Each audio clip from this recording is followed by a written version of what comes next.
Plaintiff Eric Jackson says he and the defendant were friends who met at a club. But Eric always knew the defendant wanted to date him. Eric insists they never dated, and he's suing her today because he left his watch at the defendant's house while they were playing cards, and she never returned it. Defendant Kimberly Austin says she and Eric didn't meet at a club. They met on a dating website, and they were more than friends. They had a sexual relationship. Kimberly admits that Eric left his watch at her house, but claims it wasn't during a card game. He left it there after a night of sex. Tell me what happened. First, I want to say my mom just loves you, Judge Mathis. Just want to put that out there. Well, you should have brought her as a witness. It might help you. She had nothing to testify to, so I didn't bring her. She could have came and said you were a good kid. Well, I brought my frat brother here. Your frat brother? Yes, sir. And you think he can convince me that you're a good guy? Yes, he can. But the fraternities get drunk all the time and cause problems. I'm actually in grad school now. They hold us a little more accountable. University of North Florida. All right. Yes, sir. Nice school in Jacksonville? It is. All right. Jacksonville. I've spoken there. A lot of fraternity guys there. Well, like to drink and get in trouble. I'm studying anesthesia, so they don't let us. You're studying anesthesia? Yes, sir. So they don't let us get near the booze. They want us to be competent. Go ahead, sir. Let's hear what you want to tell me about your friendship with this young lady. I met this young lady in a club. You know, we were just going to be friends, and then I knew automatically she wanted to get with me because I'm sitting at the table with a young lady, and she just comes up, starts an argument, and the girl punched her in the head. I mean, my frat brother was there for the whole thing. I mean, I'm sitting there thinking that she knocks the girl out, and I'm thinking, okay, I'm going to go ahead and just like break them up, but Kim never got up. So. All right, that was the last time you saw her? No, I didn't. Let me start at the beginning. I was at her house, we were playing cards, and I had my tag on. You was not playing no cards, Eric. Let me hear from her, so to give me some background. Then you can tell me why after she knocked you down. No, she didn't. Knocked the woman down. No, she got knocked down. Oh, okay. She got knocked down. All right. And then she got up yelling, he ain't my man. I got hit in the club. He ain't my man. I'm like, first of all, I didn't get you hit. You got yourself hit. And everybody know I'm not your man, so you ain't got to scream that out to everybody, you know. Why did the woman hit her? I don't know. They got to arguing back and forth. I mean, the club was loud. Because she wanted me to sit with her. I'm sitting at the table with her, with the other girl. She comes back and sits down. She's like, no, you need to come sit over here with me.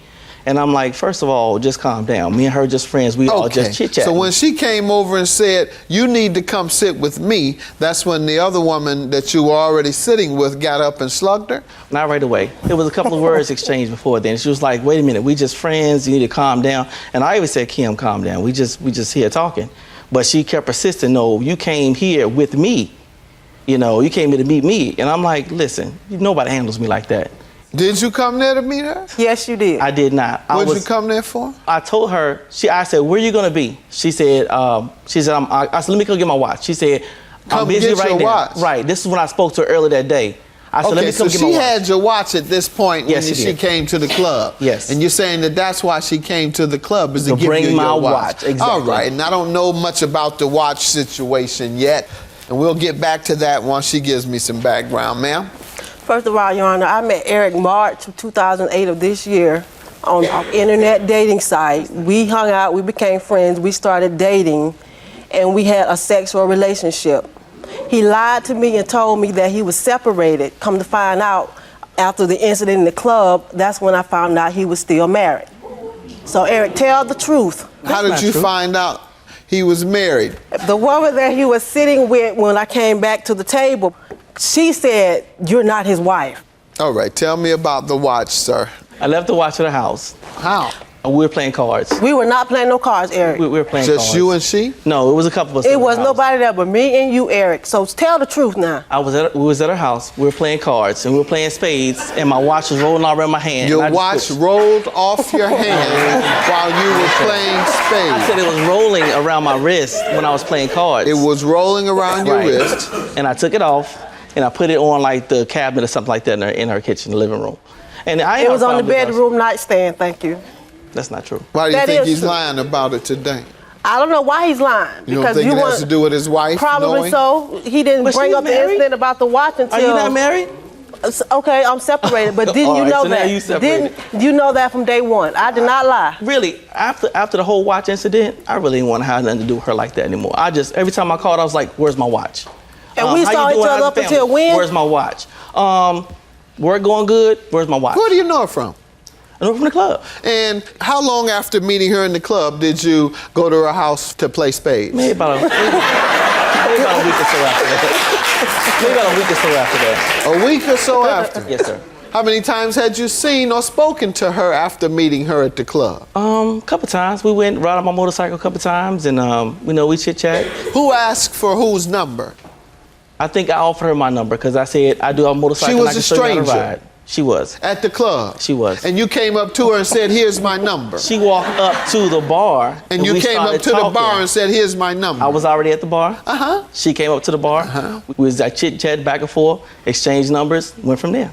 It's highly unusual that a man goes to a bar, meets a woman, and never calls her with any interest other than a friendship. That's highly unusual. So, you were at her house playing cards, you took off the watch, and how long after that did you discover it was missing? I said it was a few days, because I wasn't... A few days? Yes, sir. Yes, sir.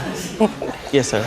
I'm just curious. How had you been telling time after that? Well, sir, I have more than one watch. Uh-huh. So, in this watch particular was a brand new watch. Okay, Now, so typically you never wear exchanged watches? Yeah. You didn't say, hey, the one I'm about to exchange with is not here. Let me get back to her. Ma'am, what do you say happened with the watch? It was March 17th or 18th, and I didn't even know he had left the watch until he had left. We had sex. He texted me a few minutes later saying, I enjoyed my time with you. We talked about his nursing, anesthesiology, like we always do. And I said, we text back and forth, by the way, you left your watch. He never said anything about it. I told him he left it.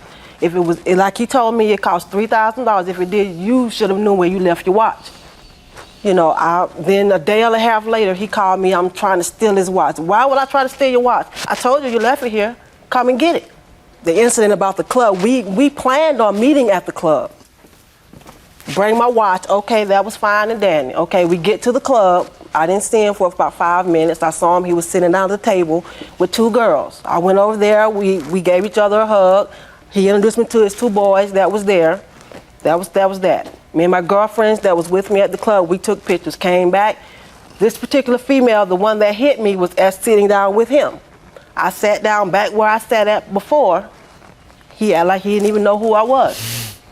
So I'm like, Eric. Just like, he just looked, turned his head. I'm like, Eric. So the girl said I did something to her, which I did not.